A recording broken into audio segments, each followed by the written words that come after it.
All right. So we are 1.5 hours away from game one of the NBA Finals between the Milwaukee Bucks and the Phoenix Suns. Game one will take place in Phoenix, and this is going to be an interesting one. Regarding Giannis, his situation is quite interesting. In terms of his availability, yesterday it started out as doubtful. They didn't believe he was going to be able to play. But today we got reports that say he's been switched from doubtful to questionable, and that Giannis has been working to try and be able to play in game one. So it's really going to come down to a game time decision. If they feel that he can go, they'll let him go. Otherwise, they may just not take the risk because you don't want to potentially injure him worse, and then all of a sudden he's out for the rest of the series. So we'll see what happens here. He might go game one, he might not. But other than that, game one is happening tonight, is going down, and it's going to be interesting. Now, this is going to be a great series. These two teams are relatively close in skill and talent and just strength overall. And you know what? They match up well against each other. These two teams met up twice in the regular season. In both those games, Giannis played well. I believe he scored 47 in one of those games, and the other game he scored 33. So he had monster games there. However, the winners of both those games were the Suns. The Suns came out on top in close victories against the Bucks in those two matchups. So this is going to be a competitive one. It's going to be a tough one. It's definitely going to come down to the wire, and we'll just have to see what happens with this. Now, game one tonight, for me, I'm going to take the Phoenix Suns. Whether or not Giannis plays, I'm taking the Phoenix Suns to win game one. I think, they're riding off of their victory from game 6 against the Clippers, where Chris Paul had, in my opinion, the greatest game of his entire career. That was his greatest performance. It was his finest hour. To score 41 points and close out the Clippers, to help his team get to the NBA Finals and his own first NBA Finals of his career, that was just magical to me. So I look at that and I say, Chris Paul is going to come in ready. Devin Booker is going to come in ready. These young guys, they're ready for the moment. So I believe they're going to come out blazing hot. They're just going to go at them. They're going to go at them, and they're going to try and keep that momentum for the entire game. I think the Bucks could relatively match that. However, I'm not exactly sure, so we'll see how that goes specifically. But, man, I think the Suns are going to come in tonight, and they're just going to go off. So I'm going to take them for game one. I think, the Bucks, whether or not Giannis plays, I feel like they're going to be competing. They're going to be tough. They're going to definitely make it difficult for the Suns to try and take this one. But I feel like ultimately the Suns are going to be able to overwhelm them, especially in the second half, just because they are that ready for this moment. So I'm going to take, the Suns for game one. As for the series, that is a whole different conversation. All right. So we got the 7-game series involving them. This series is going to depend on Giannis's status. If Giannis is not healthy, I don't see how the Bucks win. If Giannis is not healthy, I just don't see them beating the Suns. Giannis needs to be at least 70 or 80% healthy in order for them to beat the Suns, or at least have the chance to beat the Suns. I think that's the case. For me personally, when I look at these two teams, between them, I like the Suns. I think the Suns are going to win this series and win the NBA championship in 7 games. This is going to a 7-game series, in my opinion. I'm taking the Suns in 7 because I have that much respect for the Bucks. And again, these two teams, they're very close. They are very close in strength, and I think it's going to be a lot of tough matchups.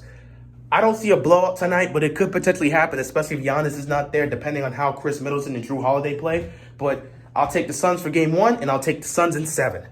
Now, I feel like this is a situation where it's either the Suns win this series in 7 or the Bucks win this series in 6. I cannot see Milwaukee going to Phoenix for a game 7 with a championship on the line. I just don't see the Suns losing that game. So if it goes to 7 games, I'm taking Phoenix in that. I think Phoenix can win it game 7 in their building to win the NBA championship. But if the Bucks are going to win it, they're going to have to win it in 6. Now, when we take a look at the two teams, let's start with the Bucks. The Bucks have the size advantage in this series. We've talked about this. It's very similar to Atlanta in terms of size advantage. They have the size advantage in this series. With Giannis and Jrue Holiday and Chris Middleton and even Brook Lopez, you have the size advantage. Not only that, but nobody can stop your big three from getting to the basket. Giannis can get to the basket relatively easy. Chris Middleton can get to the basket. Jrue Holiday can get to the basket. Chris Middleton will even kill you with the mid-range jumpers. Either way, these guys can score in the paint. They don't have a problem driving, getting to the basket. That it's very difficult to stop these guys, especially with the size advantage they have. So they can easily do that. And not only that, they have Brook Lopez down low, who, you can get him involved maybe in the post game or something and just let him go off. We saw that happen in the Hawks series, and we saw what that resulted in. So they have the size advantage. However, the Bucks, they love to play stupid basketball. Instead of taking, utilizing that advantage they have and just focusing on doing that, they're going to continue to shoot threes. They keep selling for these three-point shots, and it's what's keeping the game close and it's what's costing them. It cost them a couple games against, the Hawks, and I feel like the same could happen here against the Suns. They can't pull that nonsense against the Suns and think they're going to win. No. So if the Bucks are going to win this series, they need to stop playing that way. Utilize the size advantage you have on them, and focus on driving, scoring at the basket, scoring at the paint, and really putting the pressure on Phoenix to make their shots. I think it's going to come down to that. Now, for the Suns, got a different situation. The reason I like the Suns is because, one, they're a well-balanced team, both scoring and shooting. They got a lot of depth, and you got nice guys coming off the bench. You got Cameron Payne, who, man, he has been such a great player for the Suns. When Chris Paul went down, he came in and he was just thriving and helping out the offense. And because he was able to play that way, we got to see something interesting. This Suns team has the ability to play fast or play slow. When Cameron Payne's in there and he's playing the way he was playing, just balling out, him on the court with no CP3, the Suns are able to play fast. When CP3 comes back, they play more slow because CP3 likes to take more control of the ball and slow the pace down. So this team can play fast pace and slow pace, which works either way for Devin Booker. So I feel like they're more well-balanced offensively, and I just like what they bring together as a team. Not to mention, they have the ability to abuse the pick and roll, something that the Bucks are weak at defending, especially if you get Lopez into this situation. Man, CP3 and DeAndre Ayton are going to abuse the pick and roll in this series. And it's going to be a very tough thing for the Bucks to deal with. But yeah, the pick and roll is going to be tough for them. They also may have some trouble, guarding the perimeter, because they do have issues with that occasionally. So I think perimeter defense is going to be tough for the Bucks. Trying to keep up with all these shooters. Defending the perimeter is going to be a little bit more of an issue. They more so like to defend the paint and cause no one to get to the basket. So that's where their forte is. Whereas defending the perimeter is a little bit more difficult for them because they have to stretch the floor and stuff like that. So I would say the Bucks have glaring weaknesses that the Suns can take advantage of, and the Suns have glaring weaknesses that the Bucks can take advantage of. So both of these guys have some advantage against each other. However, I like the Bucks because they're just more consistent, and they're not going to do something dumb like the Bucks and not take advantage of that situation. That's pretty much it, because the Bucks are going to shoot threes. If they don't shoot threes and they focus on driving instead of settling for all these dumb threes, trust me, the Bucks can win this in 6.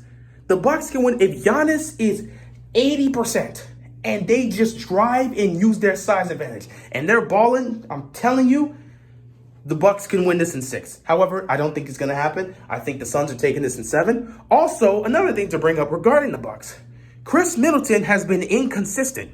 One game, he'll play like a superstar. Another game, he'll have a very bad game or a silent game, and you just wouldn't see from him. You can't have that from Chris Middleton in this series.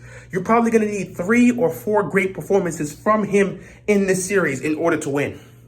If Chris Middleton does not consistently show up, the Bucks are not winning an NBA championship. I'm sorry. It's not going to happen. So I think it just comes down to how they choose to play basketball. Are they going to play stupid basketball, or are they going to take advantage of the size difference here and bully these guys in the paint? Is Chris Middleton going to be consistent, or is he going to be having a couple of disappearing acts? That's going to be the difference maker for the Bucks. As for the Suns, I don't really see a lot of situations where they're going to be in trouble. They've been very, very, very consistent. So at the end of the day, it comes down to, for the Suns, I'll say it at least comes down to Chris Paul. I think it comes down to Chris Paul. This is his moment. This is his time. I believe everyone else is going to follow his lead. He's the leader.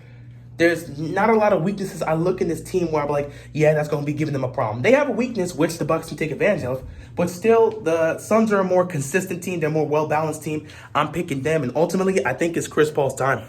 I think it's his time. I think this is his moment, and he's going to take advantage of it. So, yeah, I'm going Suns in 7. We'll see what happens. Hopefully, this works out for them, and yeah, it should be an enjoyable game. With that being said, we'll see what happens in the series. That's all I got, and I'm out of here, man. Peace.